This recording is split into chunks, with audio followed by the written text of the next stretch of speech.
Donte Whitner stops by the show. What is up with the Niners? Who's this Sorenson guy? He's never called plays, but he got benched. He was a quarterback and then got pushed out because Michael Vick came in, and then he spent a lot of time in the NFL, and now he's the defensive coordinator for the Niners. What does it mean? Where can they go? How easy is that path going to be in the NFC? We'll talk a little draft as well with our guy, Donte Whitner. I don't know why I like when he's on the show.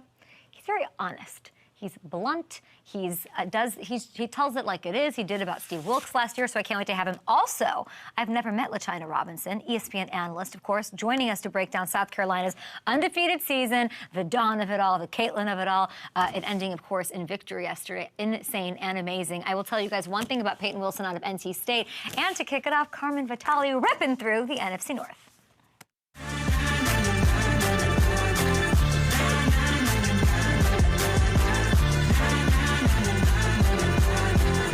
Yeah, we've got a big show. Yeah, we've got LaChina Robinson. Yeah, we've got Carmen Vitali. Yeah, we've got lots of fun guests. Donte Whitner joining the show. But then I come to work and these things are on my desk. I've avoided this like the plague for the past 2 weeks because I don't know what is going on with the eclipse. So I asked Twitter. I said, I took a picture of these. I'm going to rip through quickly. I said in one sentence, and you guys can play along over at Up and Adam Show, just tell me everything I need to know about what's going to go on today. Okay, Don't Look Up. Okay, not a great movie, but great advice for today. It's neat and overhyped and underwhelming. Okay, 50 years ago, Hank Aaron broke Babe Ruth's record with his 715th home run. Does it have anything to do with this solar eclipse? What even is it? Once in a lifetime event that occurs every 6 or 7 years? That's good. And that laugh you're hearing is we, our fantastic reporter from Fox, who just has a beautiful new article up that I read this morning over at fox.com, foxsports.com. Where do I find it? Foxsports.com. Okay, Carmen Vitali, how are you? Hi, Kay. I'm so happy to be here, and thank you for my glasses, because you don't want to stare directly at it, right? Now, let's talk about this. Solar eclipse. What do I need to know? Somebody said it hasn't happened since 19-something. That's a blatant lie. That's a lie. I think it's the 1970 is a lie. The length of this one is like longer than the one that happened in 2017. I was at the I remember the one in 2017. You can't see anything with these on. No, because it's just this tiny little thing. The sun. I can see the light, the studio light. Oh God, and I just blinded myself. Wait, what? I know. What am I supposed to see? It's literally. It blocks out some of the light because you can't stare directly at a solar eclipse. I don't see anything though. I remember being outside with a bunch of the players at the Buccaneers for the last one with these glasses, just like we're all staring up. I need you to put them on for the event. Oh God, okay. And then we'll do a screenshot of this. I can't Make see a right. cool face. Thing. Cute. Okay. And now I know everything I need to know about the solar eclipse. I guess it's happening today. You and I are having coffee during it. I don't know what that means. I saw a lot of like woo-saw stuff. A lot of like, don't manifest during this time. It could be chaotic and whatever. Oh. Why is this on my algorithm? I don't care. I went down a TikTok rabbit hole about manifestation and like quantum physics the other day. Yeah. Who knows? Okay. Who knows? Here we are on Up and Adams with Carmen Vitali. We're going to talk all things. We're going to leave the solar eclipse stuff alone. And I want to start with the national championship. South Carolina, I was listening to you and your co-host on Fox, and I didn't even realize that they had an undefeated season. That was the big storyline here. And then they go and they get it done yesterday. They defeat Caitlin Clark, and you were sort of batting around who needs it more on the radio this weekend, and I was so intrigued by it, and it was so big because they win their 3rd national championship in program history. The coach, so compelling, love all of it. What do you think of the dynasty that Dawn Staley has built? We're not talking enough about South Carolina and Dawn Staley herself. This is her 3rd championship with South Carolina. They had completed an undefeated season. It's something that isn't unheard of in women's basketball, but it's still really hard to do, and especially for a team that lost so many freshmen, or lost so many seniors, I should say, last year. The freshmen came in.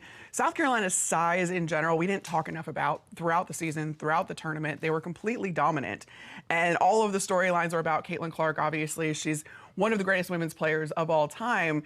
But it overshadowed the fact that South Carolina, this was their tournament to lose. They're every bit as dominant as we've seen UConn be in the men's tournament, and we're not talking enough about it. What do you think, what is the lesson from this moment in women's sports? I keep saying it. This is kind of the blueprint for what we want college basketball to be. This is, the women don't have the one and done of the men, so it really allows them to foster their brands and create this star power. I mean, everybody was tuning into the women's tournament this year, and it's only grown since then. I think we've really missed out on pumping this up and promoting it, because the women, not only is the structure of it, I think, a little bit more better for college basketball, but you see so much support out of everyone. The women get to the podium and they say, you know, the first thing out of their mouth is, well, they played a great game. I can't do this without my teammates. You know, we're trying to grow the sport. We're trying to. It is incredible to hear Dawn Staley, after she wins her 3rd championship, to say, thank you, Caitlin Clark. Thank you for what you've done for this sport. What did you make of that? Hard. It's that support. And I really appreciate that example that what the women are setting for younger girls that are coming up in basketball, because now there's a future for them. There's a future, a viable future. It's not just, okay, maybe I can get a college scholarship and then that's it. It's, we're turning the college game into a really good product, and that's going to translate then into the WNBA. We already have. Caitlin Clark has already signed up to do the 3-point contest at the NBA All-Star Game next year, alongside Sabrina Ionescu, who's a legend in her own right, against Steph Curry, and I forget the other men's player, the NBA player that's going with Steph. I think it's Klay Thompson. And she'll crush. It'll be awesome. What does this mean for Caitlin Clark, this loss? Like, does it take anything away? Does it, because you were sort of saying she needs this, but then I'm on the other side of that a little bit. Did she really need it? Yeah, I think that regardless, she is one of the greatest women's players to ever play the game. And I think with the title, you could have said unequivocally she's the best women's player to ever play the game. Now it leaves a little bit more room for interpretation, but that's not to take away from the accomplishments of Caitlin Clark, how good of a player she is, how good of a teammate she is, and what she did for the sport, especially in this NIL era where you are allowed to brand yourself, you are allowed to promote the sport itself. That's the difference here too. And she's, the impact that Caitlin Clark has had on the game is going to be her legacy rather than maybe her specific accolades. Even in this game, 30 points. 8 boards, unbelievable performance. Couldn't get it done. I don't think it takes away from her. But you're right, when those bar arguments happen. Right. I mean, we were a football show in our morning meeting. Spent more time talking about. Everybody talks about women's sports. Yeah, everybody watches. This game and the layers of. I mean, the LeBron tweet. All of those things, like all of those sort of things folding into each other. So I can't wait to talk to LaChina Robinson a little bit more about that. But let's talk a little NFL here. Okay. I just need to. My education, okay? 17, I can't believe it's 17 days until the draft in a place that you're very familiar with. Detroit, of course. You cover the NFC North for Fox Sports. Why is Chicago a place, or do you think Chicago is a place where Caleb Williams can thrive?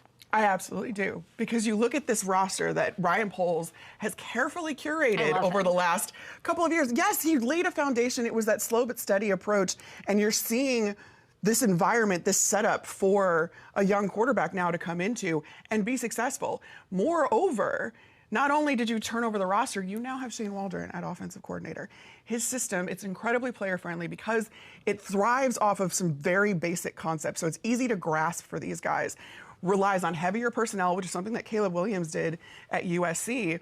It's not unlike what Shanahan does in San Francisco. Waldron likes, instead of the running backs, though, the multiple running backs on the field, Waldron really likes multiple tight ends, which presents so many different mismatches and really dictates how a defense can defend you. And coming from USC, where Caleb Williams is used to that as far as multiple running backs on the field, it's going to be very familiar. And again, it's a system that's based on really simple concepts, and it builds out from there. So I really think that Caleb Williams is going to see some familiar concepts in this system, and I think that it's going to be easy to grasp.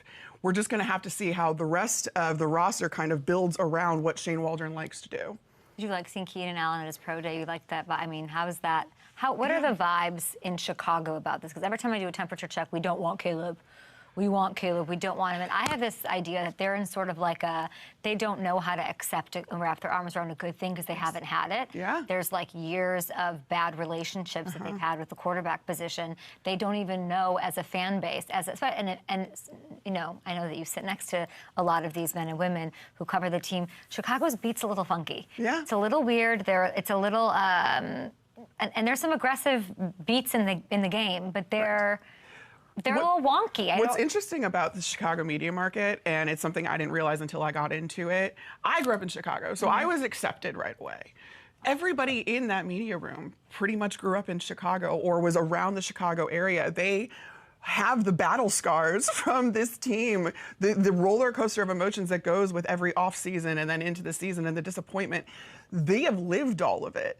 And so there's kind of like this, it's such a tight-knit group because they've been bonded. Are they objective? Or no, absolutely not. I read the trauma between exactly. That's like what the trauma is there, and it's because everybody on that beat has been through it, has been through the trenches.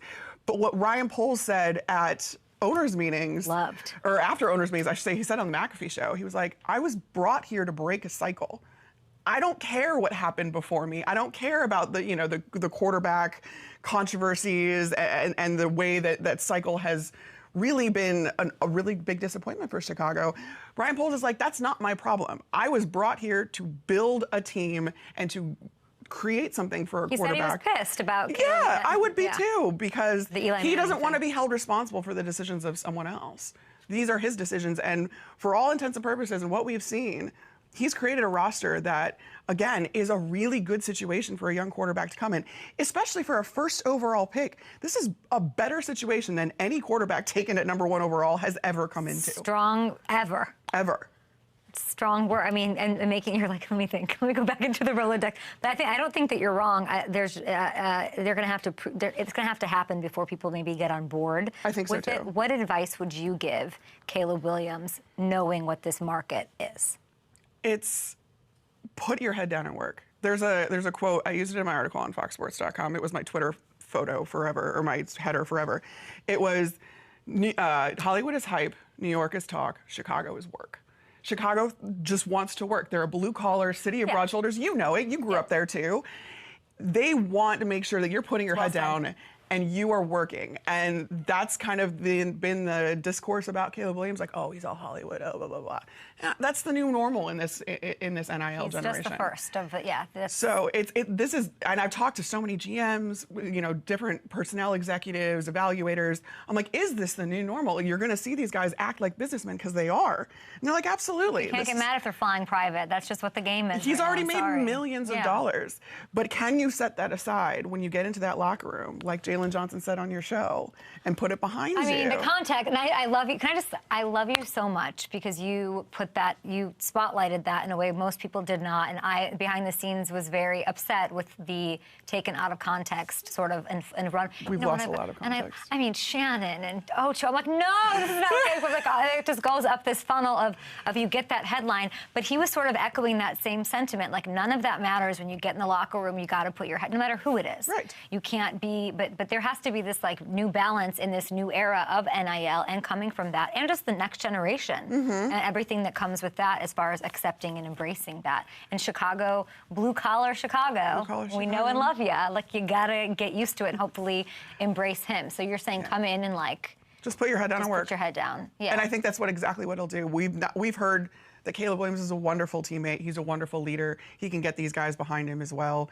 It's going to be different with the veterans because these guys have been doing it a long time. So you need to make sure that you're coming in there and you're showing that respect and you're making sure that everybody knows that you're there to work and to win. And that's what Caleb Williams wants to do. What are they doing at 9? So it's so funny to me because if the Bears didn't have this first overall pick and it wasn't Caleb Williams, this would still be one of the best storylines of this draft because there's so many options there. Trade back.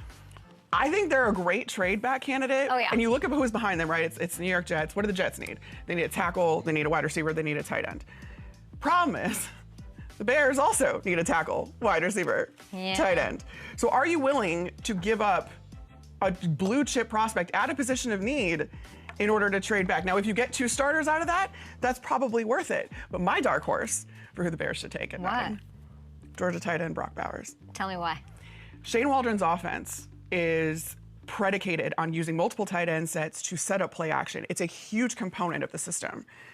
To me, a pass-catching tight end like Brock Bowers is more valuable to this offense. Oh my God, you have me waiting. I'm like in on the Bears. Than another receiver. I'm in. I'm eating this up. Yes. Yeah, I think it's more. Run it's those more tight vital. end sets. Let's go. It's more vital. They utilized 3 tight end sets at the second highest clip last year of anybody. Seattle did under Shane Waldron. Okay. They are routinely at the top of the league in those multiple tight end sets because of the mismatches that tight ends create. So I really enjoy this offense. I think it's really fun. I think it has the capability to work in Chicago, but you need the personnel to do it. And I think Brock Bowers would round out that tight end room with Cole Kmet and Gerald Everett really, really well. We got to put that out. Chicago, I want to know how you feel about that. Hit us up, comment below here on Twitter if you want that tight end on your team.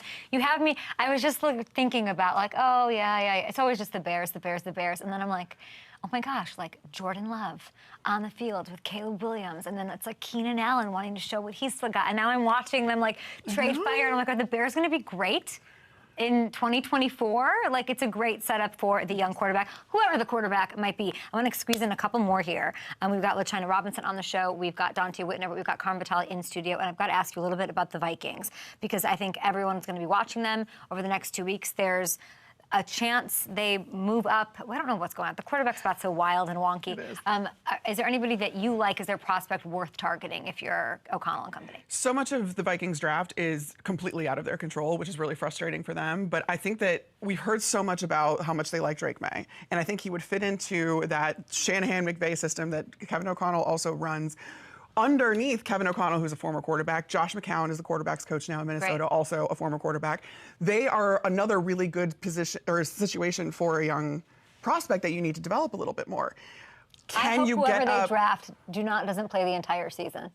Just sit back and... My hot take is that Sam Darnold is going to start the season for the Minnesota Vikings. You did not pay him $10 million to not play some meaningful games for you.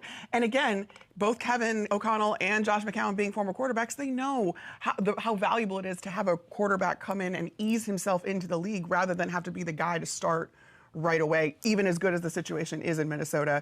If they can't trade up all the way to get Drake May, if Drake May goes number 2 to Washington, I think this is a really good situation for J.J. McCarthy too.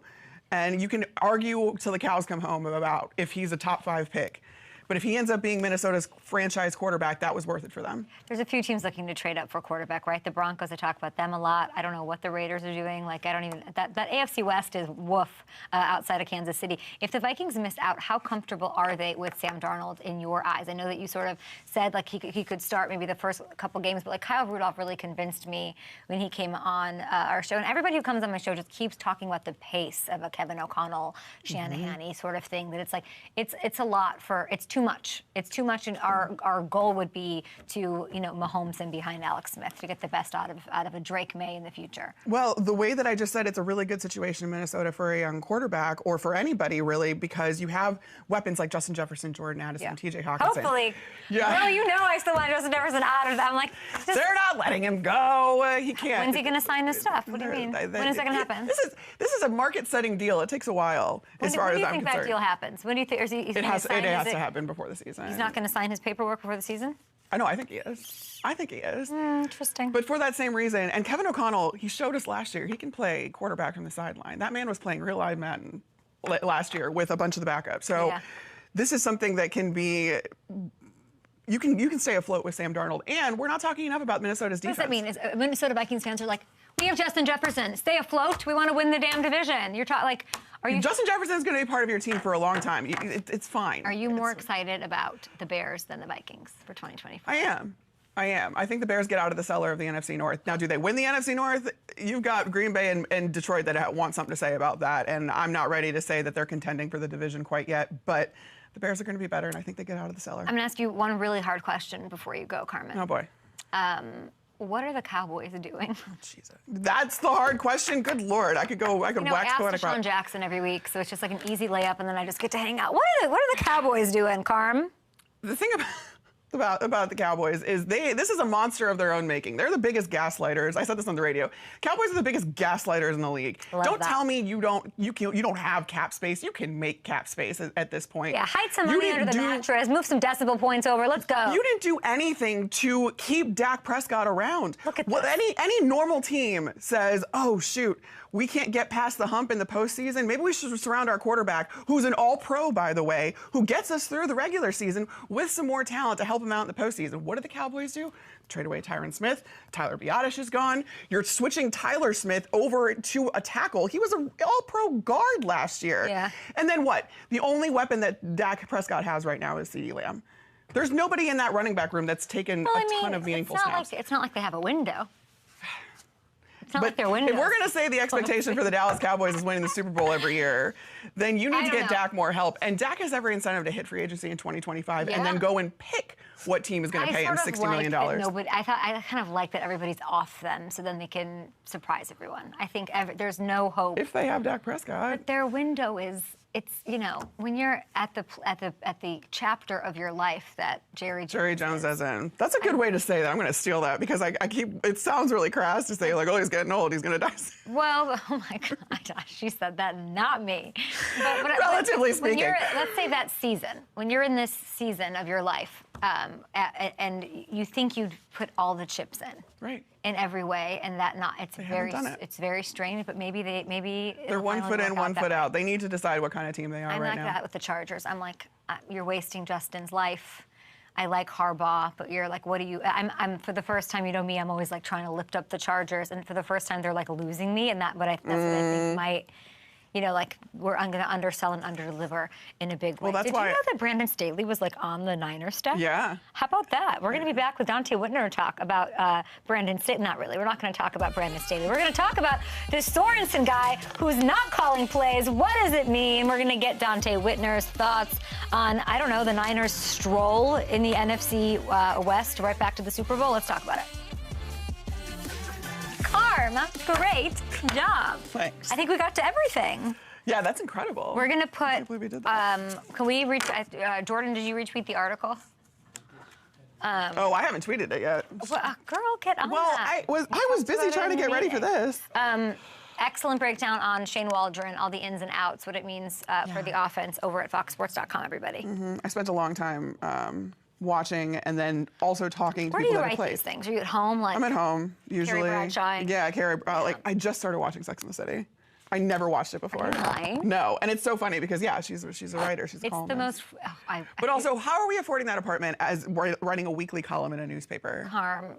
I know it was the 90s, but still. Carm. It was not. Wasn't it? It was not that. Was it the 2000s? No, it started in the 90s. No way. The first couple seasons were like 98. I just need you to know that it's about the most formative viewing of a television. I'm actually kind of glad. It was so formative in my life that it has jaded me in ways that you wouldn't understand. I'm kind of glad I never watched it when I was a teenager. I literally this weekend was like that episode. Like this man is Alexander Petrovsky. Like this is what season are you on? Oh, I'm only on 2. Oh my gosh, I want to watch it with you and do little book reports. Oh my God. It's appointment viewing for young women. Like I said, I'm actually kind of glad I didn't watch it when I was a teenager because there are so many kind of toxic things that I would have internalized, which I already internalized. How does it age? Does it age well? It doesn't really age. Not a lot of ways. You're watching and you're like, oh my God. I know. I'm like, oh God, no wonder I was like, I had so many issues. I had the DVDs and I didn't watch it when I was a teenager. I watched it in college. After everyone had already watched it. And then my roommate or somebody on my floor had the DVDs and then I could recite episodes for you. It's pretty tough. It's kind of toxic. I feel like the shows that I was always like a Seinfeld person. I wasn't exactly a Friends person. Are you a Curb person? No, but everybody tells me I need to. Yeah. What's up? Okay. Okay, Carmen, are you coming back? I am. Bye, Carm. I am. Thank you so much, Richard. Okay, so I'm getting off right now? Got it. Yeah. Get out of here. Okay, cool. Kat will show you. Do you know where everything is? We just have rent the plane. What's those pants? What are those jeans? They're from Fashion Nova. Really? Yes. They're very cute. Thank you. Can I feel them? Ooh, I like them. Carmen, I just like shook who's my butt. cuter than Carm? It's fine.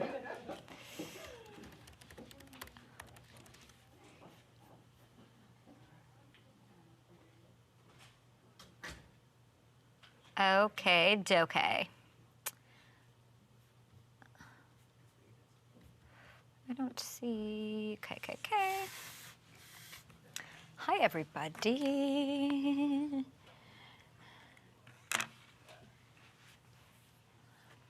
All right, our guy's back, and we have a lot to catch up on. One of the hardest hitting safeties for lots of teams in the NFL, like the Bills, the Niners, the Browns, and Washington. Three-time Pro Bowler, analyst for NBC Sports in the Bay Area, covering these Niners who, I mean, Donte Whitner, are they just going to waltz right back to the Super Bowl?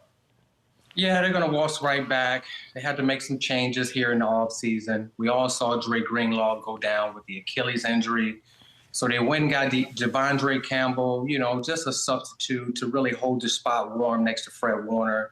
You know, they parted ways with Eric Armstead, which I felt, you know, was pretty much unwarranted. I figured they could have figured that out. He was a huge piece for so many years.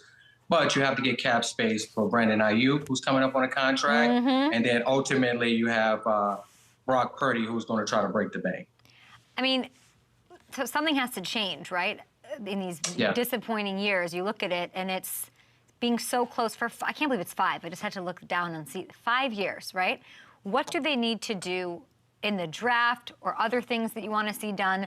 And as you mentioned, this Brandon Ayuk saga, if we could touch on that a little bit. Debo, you know, there was something fuzzy there. I don't know if he, like, legit came out and said last year I wanted a trade and all that, and then it gets worked out.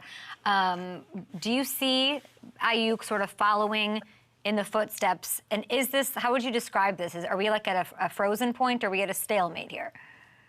Well, we experience this each and every offseason. You have players that go out and play fantastic.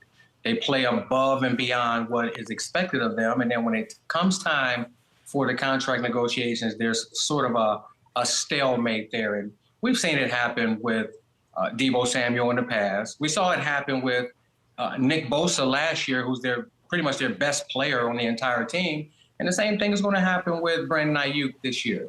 I've seen all of the different things he was posting on Instagram. That's just adds to the mystique. I think that eventually John Lynch, Kyle Shanahan, and the 49ers organization understand how valuable Brandon Ayuk is to their ultimately capturing the Super Bowl and the Lombardi. So, yeah, give it a little time, but it'll all play out. Wait, I love that's the take, that it's just adding to the mystique. Ayuk's just doing it. That's just, what do you mean? What would make Brandon Ayuk do that? That's not worrisome. It's his time. It's his time, right? The media is all speculating. The fans are all speculating. His teammates, the front office are all speculating. Everybody waits till they get to this moment when they are coming up on free agency to be able to, you know, control the narrative here. Got it. And that's what Brandon Ayuk is doing. For so long, he was in Kyle Shanahan's doghouse. He was actually benched early in his career. And he incrementally got better and better. And this year, we can all sit here and argue that he was arguably one of the top 5 wide receivers in all of football. So Brandon Ayuk is demanding the attention right now. And he's eventually going to get exactly what he deserves. And that's a major bag. I can't wait for him to get that back. He's so important to everything to do, like you're saying. The words you used to describe the loss for the Niners was disappointment, which is fair. And our friend of the show, Debo, felt the same. Let's take a listen to this. I mean, 2 and 5 years, like it's pretty rough. You know, being right there, the 2 that we've been in is just falling short. Like it's just so heartbreaking, man. But people just say, you know, it's always the next year. But I heard that in 2019, and it took 4 more years to get where we at. You know what this feels like. What does that sort of vulnerability, that raw frustration tell you about this team? Well, everybody has a window. The 49ers have a window, and eventually you're going to have to pay Brock Purdy, and you're going to have to allow a lot of your players that have been drafted and developed there are going to walk out the door, and they're going to demand top dollar. So you have a window to get it done. And I can think back to where we lost to the Baltimore Ravens, and we thought all the next year that we were going to return all of our free agents. We're just going to waltz back into the Super Bowl, and it never happened because a lot of the free agents left. Coach Harbaugh eventually left, and the team was broken down. So the 49ers, they still have a window. They have a lot of players that are starting to get older in years in the league, and specifically Trent Williams. And it almost is as that hourglass is the time is running out. So they still have a window right now with the talent that they have, replacing the defensive coordinator, but eventually that window is going to run out. What's the hardest part? You know what it's like. You lost, I think, 2 NFC championship games, and between them you lost a Super Bowl. 3 in between, and you lost a Super Bowl as well. What is the toughest part about the what-ifs, about the mental fortitude, about getting off the mat? What's the toughest part about that? Well, the toughest part is when you're a player and you're accustomed to just doing the simple things at a high level. And then you go back and you watch those games, you're like, what was I thinking here when I executed this play flawlessly each and every play throughout the year? And one player that I'm specifically talking about that could have changed this entire conversation and the 49ers season was Spencer Burford, right? Young players, he has talent, he played well all year long, but in the biggest moment in the game, did you execute? No. And Chris Jones walks right through the offensive line. You have a guy in the flat open that's probably going to walk in for a touchdown and you don't execute. So it's those small plays, those things that seem so simple that come back to haunt you. So hopefully they can get back to, the Super Bowl. It's going to be a very difficult thing because the 49ers have been hunted for the last few years, and they've had a lot of good luck when it comes to the injury bug. If they can stay healthy, they can get back to the Super Bowl. If I baked a pie today and I said, in terms of this team getting back to a Super Bowl, and health is a chunk of it, and personnel is a chunk of it, and all of that, how big is the slice, maybe percentage-wise, mental, after everything that's happened? I would say 85% of it is mental for the 49ers. Whoa! And the Kansas City Chiefs have their number. I remember 2 years ago when Kansas City came to San Francisco and beat them by, 35-plus points. And then 2 Super Bowls. On the grandest stage until something happens with the quarterback position there in Kansas City and it's not Patrick Mahomes. I don't know. It's all mental when it comes to those Kansas City Chiefs. I don't care how many points you're up on them. I don't care how well you start the game. You have to play well at every position and play flawlessly to beat those guys.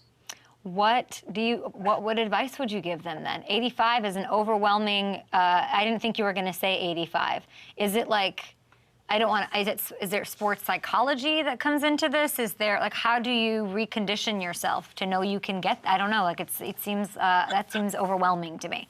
I don't know if you can recondition yourself. I think that it all comes down to the quarterback position. Ooh. And Patrick Mahomes has shown us time and time again that in the grandest stage, when the lights are the brightest, that he's going to do anything he has to do to put his team on his back. And that's why mobile quarterbacks that can improvise and think on the run are so vital to the NFL right now and for offenses to succeed and score a lot of points. Is because the defense is going to get your number and they're going to figure out what you're doing.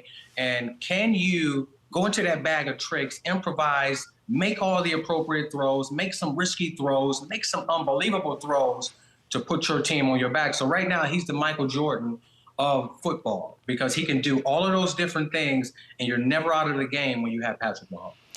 We mentioned, you can try to stop him, and maybe this new defensive coordinator can. I remember talking to you in the fall. I think it was late October or November, and you and I were, and by you and I, you were questioning Steve Wilks being in the booth still. And flash forward to now, Wilks is out, and it's Nick Sorenson who's in. Fascinating to me. He gets promoted from the defensive pass game specialist. What do I need to know about the guy? I did a deep dive on him this morning. Do you think they got the DC choice correct? Well, I think when they brought Brandon Staley in, that made it more consistent for me. When you look at Sorensen in his past, it was more so with the defensive backs, the nickel back position. He was a special team coordinator for a while. And then he went to Jacksonville, pretty much the same system. And he became the defensive back coach there. And then he came over to the 49ers for the last 2 years, and he learned under Steve Wilks. He learned under DeMeco Ryans. And when you bring over Brandon Staley, who is a disciple of Vic Fangio, a guy who is all predicated on affecting the quarterback with your pre-snap reads, the depth and the width of the safeties, right? Giving the quarterback something to read pre-snap all the way through the post-snap, and then putting the ultimate power in the players' hands by allowing them to make corrections, adjustments, and checks in the secondary based on what the offense is showing you with personnel and positioning on the field. I think that it's more so going to be a combination of different philosophies for the 49ers defense this year, which is probably what they need to get over the hump with Kansas City. And when we think about the Super Bowl as well, I think that the 49ers played against the refs as well, guys. I think that when we look at that film and you see bear hugs on those defensive ends, right? Wow. And you really see it in blatant moments in the game. The 49ers played against Taylor Swift, the refs, and the Kansas City Chiefs. Donte. All three. Donte, you really, I don't think you were going to, that was not ready for that little addition to that. Okay, I'll let you say that. I'm not going to question that. You're talking up, okay, so Brandon, you saying Brandon Staley being there doesn't make me feel good about the Nick Sorenson thing. It doesn't. Does it matter that Sorenson hasn't called plays before? Does that worry you? It doesn't matter, because when you go through the week as you're putting together a game plan, everybody has their say-so. The defensive line coach has his say-so on how he feels you can attack the offensive line. The linebackers in the run game and in the pass game, the linebacker coach has his say-so, and then the secondary coach. And then all the coaches sit in that meeting room and they'll say, hey, we have 1st and 10 here versus this personnel. We only have 3 calls. We have 2nd and medium. We only have 2 calls. On 3rd and long, we might have the most calls and the most packages. So going into the game and into every game, Nick Sorensen, whether he's calling the plays or Brandon Staley, they already pretty much know the calls and how they're going to play each and every defense. So it doesn't really concern me. Staley leaves the Chargers. Your boy Jim Harbaugh goes there. You were there for, I believe, nearly all of his tenure. What is the face you're making when I bring up Jim Harbaugh? What is that? What is behind that? Well, Jim Harbaugh is a winner. Jim Harbaugh is going to have that team in an AFC championship. What? You can rewind this during championship weekend and replay this. When? How much time? First year. This year? This year.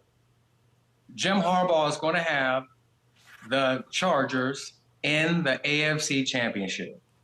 Why? Well, because, first of all, he has his quarterback. And when you put Jim Harbaugh with the quarterback, he's the quarterback whisperer, like he was with J.J. McCarthy, like he was with Colin Kaepernick. Any quarterback that, was under the tutelage. Sorry about that. No problem. Sorry about that. Any of the quarterbacks that were under the tutelage of Jim Harbaugh, he figures out what your strengths are, and he tailors his offense around that and the running game. And then his defense, they have, Bosa on one side, and then the guy Khalil Mack on the other side, along with the secondary and how fundamental and physical he demands his teams to be. I believe that Jim Harbaugh and the LA Chargers are going to be in the AFC Championship game this year. And who is he throwing the ball to? You just think that he's going to draft really well? I mean, I'm still like, the whole Greg Roman thing, I don't even quite understand. You get rid of Eckler, you get rid of Keenan, you get rid of Mike Williams. Like, I can't, I'm a little stunned that that's what you're saying. Stunned. Well, there's going to be some young players that he's going to demand a lot of, and he's going to draft some guys. They're not really done shuffling around that roster over there either. I remember when we all came together, 2012, we didn't have any expectations, and we ended up in the NFC Championship. Nobody expected our quarterback position to do anything, and they really led the team. And then our defense, we stepped up. When you win football games as a head coach like Bill Belichick or Harbaugh brothers, there's not a reinvention to the game of football. It's old school football, old school discipline, technique, and the knowledge of the game. And that's what Coach Harbaugh has over every other coach on any level of football, is just that intricate knowledge and the way that he motivates his team. So look out for those Chargers. I'm stunned. They were a 5-12 team. Obviously, Jim Harbaugh came in there. He turned that Niners team around that you were a part of very, very quickly. I wouldn't put it past him, but I got to see the draft. And it's wild to me that you're concerned about this loaded Niner squad being able to take out Patrick Mahomes, but somehow think that Harbaugh and Herbert, who I guess could, He's 2-5, Herbert, against the Chiefs. I wonder in his career. So he has won And against another him a thing little is, bit. the Chiefs don't know what to expect from Coach Harbaugh and his offensive philosophy and Correct. his defensive philosophy. And I remember thinking back to the 49ers teams, nobody expected much from Crabtree after his first couple of years before Harbaugh got there. Then we added Ted Ginn Jr., who was a journeyman, speedster. We had a bunch of receivers and pretty much no-name tight ends other than Vernon Davis. And when we acquired Randy Moss, that nobody ever heard of. It was the philosophy, it's the run game, and then it's the system with the RPOs and the toughness that the players exude each and every week. So, yeah, look out for Coach Harbaugh this year. I certainly will. I want to ask you quickly, you started your career, you spent 5 seasons with the Buffalo Bills. I'm watching this, The Purge, The Saw, whatever horror movie, as it was happening, shedding some of their talents. 5 of the 8 2023 captains, which was, absolutely insane. A lot of attention is focused on the offensive guys leaving, the Stephon Diggs trade, all of that. But Jordan Poyer, Tre'Davious White, Micah Hyde, they're gone. From Donte Whitner himself, who will they miss most? They're going to miss Diggs most. And, they might not miss him and his antics inside the locker room and how he was affecting the offense in a negative way. But when it comes down to that one-on-one wide receiver that can go up, make every play, he's a threat to go for 200 yards each and every weekend. I think they're going to miss him a lot. They have some young safeties over there that they brought in. That defense is, it's always geared up to bring a lot of pressure. So I'm not really worried about the safety position. But it's all going to boil down to Josh Allen, decision-making, staying healthy, getting back into playoff mode for an entire year. If he can capture the MVP, if he can not worry about being injured, take what the defense gives him, score a lot of points, I don't really think the Buffalo Bills have much to worry about. But to see Stephon Diggs walk out of the building, that was a gut punch. Donte, where do you want to see your Buckeye Marvin Harrison Jr. go? I would like to see him go somewhere with a developed quarterback and a consistent quarterback. Because like Larry Fitzgerald early in his career, well, majority of his career, like Megatron in Detroit, those guys were brilliant talents, once-in-a-generation talents, and they didn't get the success or the accolades that they really deserved, along with the trophies, because they didn't have the quarterback position or the team solidified. So somewhere where they're not going to waste his talent and allow him to shine from day one. I can't wait to see where he goes. I appreciate you so much. The Chargers go into the AFC Championship in 2024. You've got me believing. Carmen Vitali's got me believing in the Bears. You've got me believing in the Chargers. Donte, we appreciate you. You can check out your work at NBC Sports, and I always love having you on. Thank you. Oh, thank you for having me. Have a great day. You're the best. Up next, we're not going to talk about the solar eclipse because I don't know anything about it. Instead, LaChina Robinson, thank you so much for joining us. We're breaking down the wild women's basketball championship yesterday. Up and Adams continues next. Time-wise, how are we doing? Okay, great. Okay. And this one is straight on cam. That's fine. I think we should do one thing okay, that sounds good. That sounds great. The Chargers, I can't quite, I still don't get why he's a winner. I don't understand the Jim. I don't understand.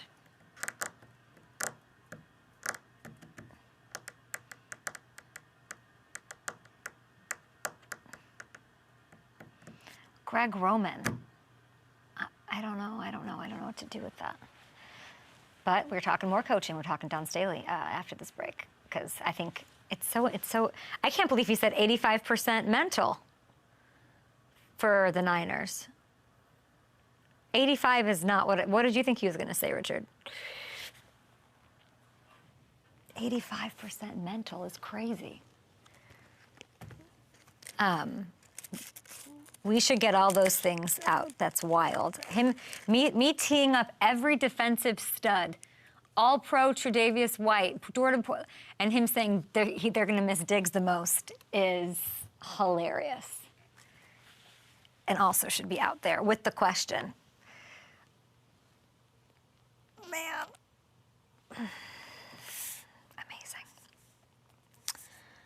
Okay, great. That sounds great. I would say, why don't you look through everything and make sure you're ready to go where it needs to go. Yeah.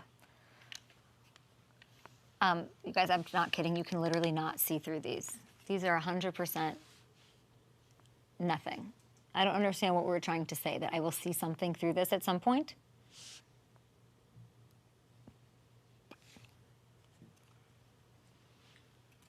I don't get it.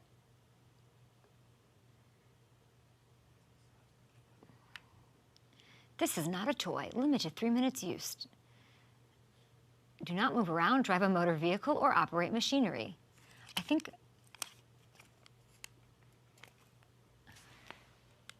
Nope. I don't get it. All right, I'm so excited.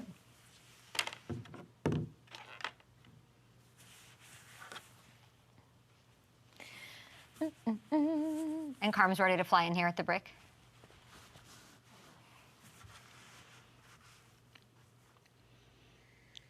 This is a treat, and I cannot imagine how emotionally spent our next guest is. 4-year starter for Wake Forest. She went on to become an award-winning host and analyst for ESPN, covering both the WNBA and college basketball. Please welcome LaChina Robinson. Are you emotionally spent? You're smiling this morning. I am emotionally spent, Kay, but it's a good time to be a women's basketball fan. Part of the media for me. I'm just over the moon for our sport right now, so it's a happy time. And you were there in Cleveland. I don't know if you're still there this morning. You were there for the Final Four for ESPN, the championship game build up for the undefeated South Carolina squad. You've got Caitlin Clark's Iowa squad on the other side, who played incredibly as well. How would you describe the vibes from yesterday? Oh man, the energy was incredible inside the arena, outside the arena. But it's been like that for the last few days. Obviously, the viewership from the semifinals, on the record-setting viewership, let me say, from Friday told the whole story of how anticipated this Final Four has been, arguably the most anticipated in the history of our sport. So there's just been this excitement for the game, this culmination of us kind of celebrating South Carolina's undefeated season, giving Dawn Staley her flowers, obviously celebrating the incredible career of Caitlin Clark in the Iowa Hawkeyes. So there were just a lot of moving pieces, but so much celebrating, so much excitement, and so much to reflect on in terms of the numerous ways that the sport of women's basketball has grown since the installment of Title IX. So just a celebration of the past, the current, and the history of our sport. How do you describe that? How do you sort of put that into context? Was there a moment that you noticed in the past season or past several seasons that there was a marked change? The first sort of, you're talking about the growth. What sort of tangibly does that look like to you? I don't think there was one moment, but this energy has been building for a while now. And it starts with the word investment. Right? Title IX is 52 years old now. So women have had access to sport for a long time, but there's not been equity or equality in other areas when it comes to promoting and growing the sport of women's basketball. And what we've seen as of recent is network television, obviously the company I work for at ESPN, just making the decisions to put women's basketball in more visible spaces, grassroots media companies. I mean, we're not far removed from the 4% number, 4% of all sports coverage being dedicated to women's sports. So I know we've come a ways. I haven't heard a new number since then, but that's an important aspect of this. Also, the play on the court is just better than we've ever seen it. I mean, this is a generation of college women's basketball players that's never been without the WNBA, a league that's also growing in every sense of the word when you look at metrics. But, I'm a part of the WNBA specifically, and just looking at merchandise sales, media coverage, the game being exciting, and I'll say the buildup of our superstars. Now in the social media age, we're getting to know the Caitlin Clarks and the Juju Watkins, and on the W side, the Asia Wilsons. We're getting to know them off the court and who they are as people. And so that's how you build fandom, is giving these women the opportunity to become household names. And the last thing I'll say is there's an investment from brands and businesses. I mean, we're not far removed from the weight room that we saw a few years ago on the NCAA side, the women's weight room, that sparked so much controversy. Well, now we're seeing companies putting dollars behind women's sports. So that's the investment that this sport deserves. And so now we're seeing that growth. 38-0 is crazy. This undefeated, it's like it's a while. It's, you know, people can love the Caitlin Clark, but it's hard not to root for that. So it made it so compelling for somebody like me watching. Like, can they do that? Can they pull off an undefeated season? Like 38-0 is crazy. And I want, you know, I was looking at I was following your Twitter timeline during all the action in the weekend, and it was a lot of love for Dawn Staley, which everybody has this outpouring of love. Like when she's on camera, you just look at her, you're drawn to her. If there's a clip that passes on my timeline, like I'm clicking it. What is it about Dawn and her Coach Staley, I should say, and her coaching style that sort of set her apart from other coaches that all sort of have, you know, they're all built a certain way? What sets her apart? Well, Dawn is an icon in the sport of women's basketball. She's someone who we have been trusting since she was that little fiery point guard at UVA, leading her team to multiple Final Fours. And she would go on to be an Olympic gold medalist. And in fact, she carried the torch in the Olympics for our Olympic Games. She was a staple in the WNBA. Now what she's done at South Carolina, no one saw her getting this done in Columbia, South Carolina. And she has a compelling story. She comes from, you know, Philadelphia, from very humble beginnings. So we've watched Dawn Staley grow up over time. And so she's a trusted name in our sport and someone who has lifted our sport in every sense of the word, really since she was in college. So for a very long time, she's been a leader.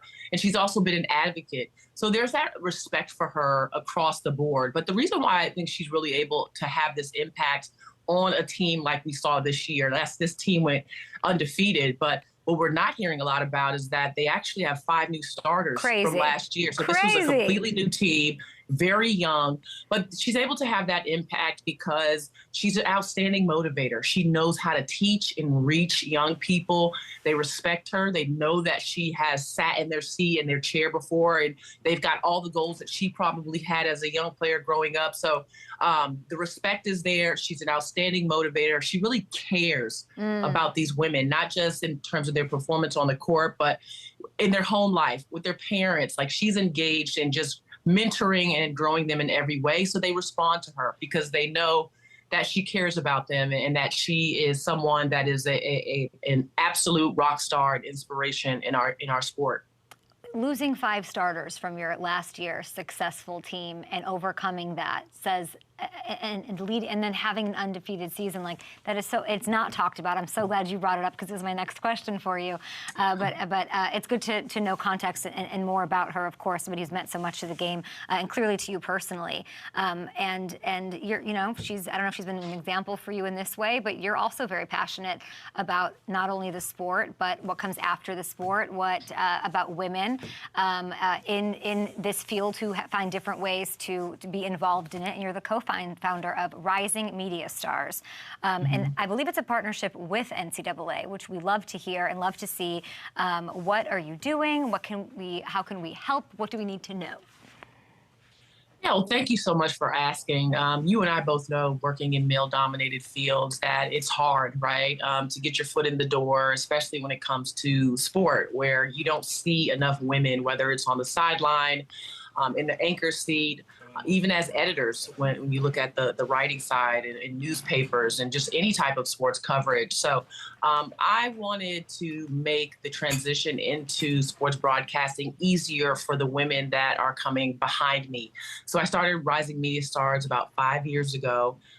With the goal of just providing resources, network, in the field opportunities for women of color in particular, who are a very small number of our reporters and journalists in front of the camera. I wanted to give them an opportunity to come and get help preparing for the next step in their career. So we are 4 classes in. We accept our 5th class this upcoming summer. There's 5 women in each class, and we just try to put them in position so when they actually get a job, they get hired, and that red light comes on, that they know what to say and how to prepare and how to dress and what kind of questions to ask, and just providing the mentorship that they need. And you know, our hopes is to help diversify the field of sports broadcasting. And they leave our experience with a reel. They each have their own reel of work that they've done. And we've got great partners like NBC, NCAA, several of the sports teams in Atlanta. So they've all come together to help us in this mission and to help these women achieve their dreams. Incredible. And you can go to, I believe it's risingmediastars.org. It's a non-for-profit. It's Atlanta-based. It's all those things and more. We appreciate it so much. And I'm sitting here, obviously, with another woman who covers the NFL. Carmen Vitali is here from Fox Sports. We love you. We appreciate you, everything that you're doing. You guys can, of course, check out LaChina's work over with ESPN for WNBA. By the way, we heard you hung out with Jalen Hurts. You saw Jalen Hurts yesterday. Can we see this? Let's pop up with the photo. Do we have it? Yes. Tell me about this. A little love for Clutch.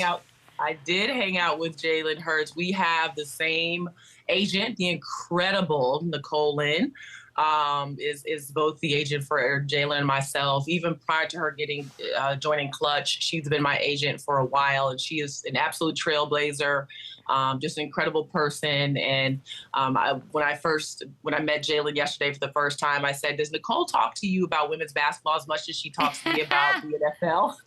So, yeah, because she is an NFL agent by trade, but it's important for her to build women's sports. It's important to her to help build women in general. So that's why she took me on as a client, and she's amazing. But Jalen is awesome, and his support for women is well documented. 100%. So well documented. I was honored to meet him. LaChina Robinson, thank you so much. Congratulations on all of the success and everything you're doing to grow the game.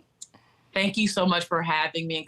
Congratulations on your platform. Oh my You're gosh, awesome. I just love. We were just talking about this. Okay, thank you so much. Supporting women. To LaChina Robinson. We only have 90 seconds left. What are we supposed to be doing? I don't even understand what's going on. Total eclipse or total miss? Here we go.